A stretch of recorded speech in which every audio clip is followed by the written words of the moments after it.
अमृतकुंड येथे दत्त भक्तांच्या उपस्थितीत 20 जानेवारी 2026 ते 22 जानेवारी 2026 दरम्यान आयोजित करण्यात आलेला 3 दिवसीय नामस्मरण सोहळा अत्यंत भक्तिमय वातावरणात व उत्साहात संपन्न झाला।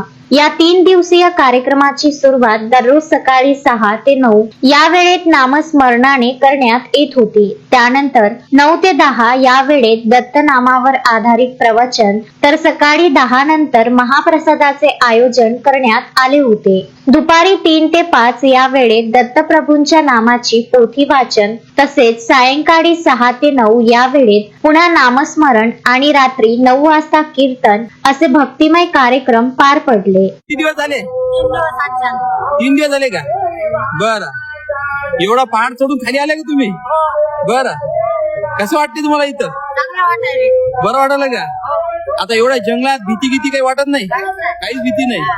बरं, या अमृतकुंडाचं एवढं काही दत्त महाराजाच्या कृपेनं महत्व आहे आणि या ठिकाणी साईनाथ महाराज आश्रम साईनाथ महाराजाच्या वतीने इथं 2-3 बंधारे केले आणि स्वच्छ पिण्यासाठी त्या अमृतकुंडाचं सुद्धा इथं स्वच्छता करून सर्वांना अमृतकुंडाचं शुद्ध पाणी पिण्यासाठी इथं हा 3 दिवसाचं नामस्मरण आयोजन करून यशस्वीरित्या पार पडलेला आहे। सकाळी 1500 माणसं करावं, संध्याकाळी 1500 माणसाचा 700-800 माणसं पहिले नव्हते, आता 1500 माणसं जवळपास पैसे गेलेत। आता सकाळपासून येत नाही तरी त्या मटेरियल आणायला गेलो। परिस्थिती बेकार असताना भरपूर पब्लिक तिथं आलेली, वाट नाही बरोबर काहीच नाही, तरी पण दत्ताची भरपूर वेळेची इच्छा आहे। भरपूर लोकांची व्यवस्था झाली आणि तृप्त झालं मन। लोकांची व्यवस्था झाली। पावसाळ्यात पाणी आल्यामुळे इकडून हे सर्व गाळून जात होतं, त्याच्यामुळे या सर्व भक्तांनी मिळून हे सर्व पिचिंग केलेली आहे आणि आता याच्यात गाळ जाणार नाही। या 3 दिवसीय धार्मिक कार्यक्रमासोबतच विविध सामाजिक उपक्रमांचाही समावेश करण्यात आला होता। यामध्ये वनराई बंधारे उभारणी, वृक्षारोपण तसेच अमृतकुंड परिसराची स्वच्छता करण्यात आली। धार्मिकतेसोबतच पर्यावरण व सामाजिक बांधिलकी जपण्याचा संदेश या उपक्रमातून देण्यात आला। कार्यक्रमाची सांगता पुरणपोळी व आंब्याच्या रसाच्या महाप्रसादाने करण्यात आली। हे अमृतकुंड दत्त महाराजांचे चरण स्पर्श झालेलं पवित्र कुंड असून येथे साधना केल्यास विशेष आध्यात्मिक अनुभूती मिळते असे मानले जाते। राहायचं असेल तर यक्ष निशब्द बिंदू साक्ष ठेवून ओम बिंदूंवर लक्ष केंद्रित केल्यासच दत्तानंद प्राप्त होतो असा संदेश यावेळी देण्यात आला। 3 दिवसापासून अमृतकुंड या ठिकाणी आलेलो आहोत। अमृतकुंडाचे हे खूप पवित्र स्थान आहे। इथे दत्तप्रभूंनी खूप तपश्चर्या केलेली आहे, संत महंतांनी तपश्चर्या केलेली आहे आणि सगळे इथं इतके लोक जेवण करत आहेत। सकाळी आणि संध्याकाळी 1000-1000, 2,000 लोक जेवण करतायत आणि सगळं वातावरण एकदम आनंदी आणि उत्साही आहे। सगळ्यांना खूप आनंद होत आहे आणि आम्हाला पण खूप आनंद होत आहे। आम्हीही पहिल्यांदाच आलेलो आहे इथं, तरी पण आम्हाला खूप आनंद होत आहे। 3 दिवसापासून तुम्ही इकडे जा रात्रंदिवस? हो, अजूनही जायची इच्छा नाही, खूप छान वाटत आहे। जिल्हा पुसदून का? बरं बरं, किती दिवस झाले? बर बर, काही भीती एवढ्या मोठ्या जंगलात दत्ताचं नामस्मरण चालू आहे का? काय कसं वाटायला लागलं तुम्हाला? कसं वाटायला लागलं?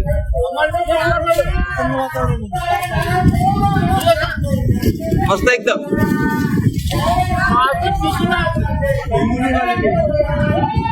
शेणगावून आले का? काय म्हणता, काय सांगणार आजच्या कार्यक्रमाबद्दल? काय सांगता? एकदम निर्मळ झालं, एकदम काम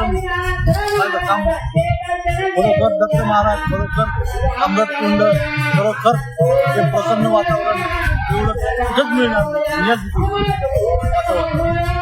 त्यात सद्गुरू महाराज काय वाटायले की निरालम सृष्टी तर हायच आहे, पण सगळं दत्ता भेटला असं वाटायले। काय आणखी काय सांगसान तुम्ही?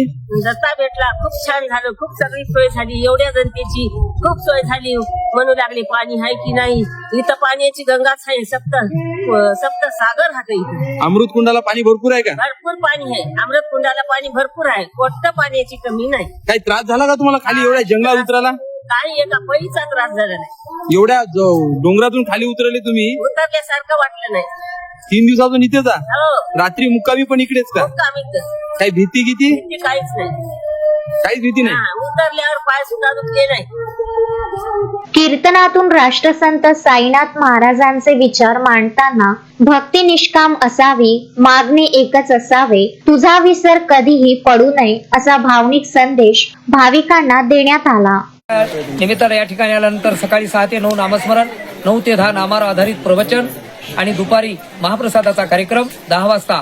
नंतर संध्याकाळी 3 ते 5 पोथी आणि 6 ते 9 नामस्मरण. आणि हे 3 दिवसाचा कार्यक्रम करत असताना यामध्ये मी 4 वनराई बंधारे या ठिकाणी सर्व भक्तांच्या श्रमांमधून हे काम करून घेतलेलं आहे. आणि त्यांच्या माध्यमातून हे काम करत असताना इथं वृक्षारोपणाचा सुद्धा कार्यक्रम हातात घेऊन या ठिकाणी अनेक वृक्षारोपण करण्यात आलं. आणि या एरियाची स्वच्छता करून सुंदर असा प्रकारचा परिसर आपल्याला कसा ठेवता येईल यासाठी मी प्रयत्न केला. आणि शेवटी रसपोळीने या कार्यक्रमाची सांगता झाली आणि अशा सुंदर अशा प्रकारचा कार्यक्रम पार पडला. या कार्यक्रमाचे आयोजन जवाहरलाल जयस्वाल यांच्या मार्गदर्शनाखाली करण्यात आले होते. कार्यक्रमास आयोजकांच्या पत्नी कांचन जवाहरलाल जयस्वाल, भाऊ पाटील, संभाजीनगर विभाग संघचालक बबन जमाडे, महागाव नगराध्यक्ष दिलीप कोपरकर, तंटामुक्ती समिती अध्यक्ष निळू पाटील, नथू पाटील करंजखेड यांच्यासह परिसरातील हजारो भाविक मोठ्या संख्येने उपस्थित होते. 3 दिवसीय चाललेल्या या नामस्मरण सोहळ्यामुळे अमृतकुंड परिसर भक्तिरसाने नाहून निघाला असून भाविकांनी समाधान व्यक्त केले. सद्गुरू महाराज की जय. आज या ठिकाणी अमृतकुंडावर 3 दिवसाचा नामस्मरणाचा सोहळा या ठिकाणी आयोजित केला. या कार्यक्रमाचे आयोजक जवाहरलाल जयस्वाल शेठजी आणि प्रांत संघ सरसंघचालक बबनरावजी जगाडे साहेब, देवगिरी प्रांताचे विभागीय अध्यक्ष, त्यानंतर भाऊ पाटील.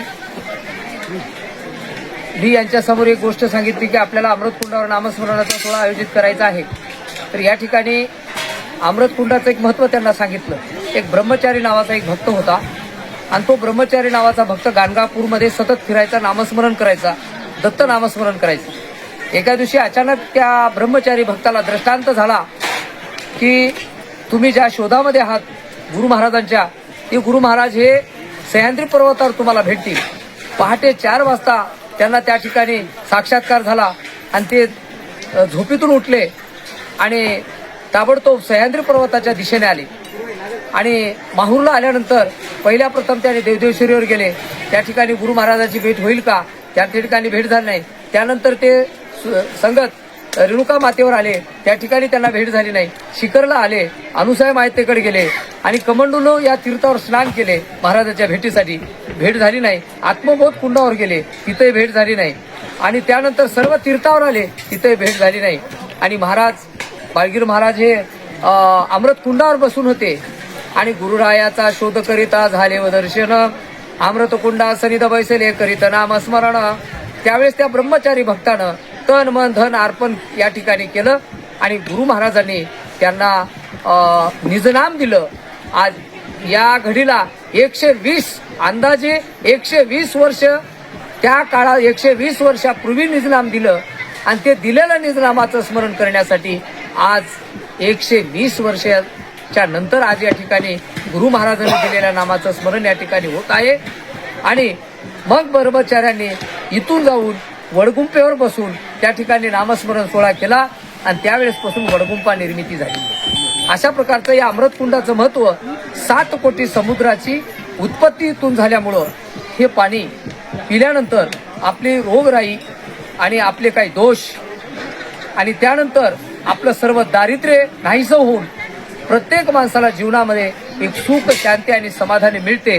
म्हणून मी या सर्व भक्त मंडळीला या ठिकाणी आणून त्यांना स्नान आणि दररोज औषधी पिण्यासारखं हे अमृत कुंडावरचं पाणी त्यांना दररोज सकाळी 1 गिलास, दुपारी 1 गिलास, संध्याकाळी 1 गिलास पिण्याचं मी सांगितलं. आणि खरोखरच आमचे 3 दिवस भक्ताला कुठल्याही प्रकारची रोगराई, पाय दुखणं, कुठल्याही प्रकारचं काही अंगदुखी सुद्धा झालेली नाही. आणि म्हणून ह्या 7 कोटी समुद्राची उत्पत्ती इथून झाल्यामुळं या अमृतार्ण उघडावर नामस्मरण करण्याचं भाग्य आमच्या सर्वांना मिळालं. जे कोणी येतील त्यांना इथं आलाभ्य लाभ, गुरु महाराजाच्या दर्शनाचा लाभ होईल आणि त्याच्या अंगातली पूर्ण रोगराई जाण्याचं काम या अमृत कुंडावर होऊ शकते. म्हणून आपण सर्वांनी या ठिकाणी यावं आणि कधीही आपण नामस्मरण करावं म्हणून या ठिकाणी कार्यक्रमाचं आयोजन केलं. राष्ट्रसंत साईनाथ महाराज की जय, दत्तात्रय महाराज की जय, सती अनुसया माता की जय. संजय घोगरे, विदर्भ न्यूज, माहूर. श्रद्धा फैमिली शॉपिंग में जाएंगे हम सभी, साड़ियों की नई डिजाइन देखो यहीं से लाएंगे. श्रद्धा फैमिली शॉपिंग में जाएंगे हम सभी, लेडीज जेंट्स बच्चों की हर फैशन लाएंगे सभी. फैशन के सफर में आप भी आगे ही आगे बढ़ते चलिए, क्योंकि बिजीलैंड का सबसे बड़ा आलीशान भव्य showroom Shraddha family shopping and mall, Busyland complex, Nandgaon Peth, Amravati.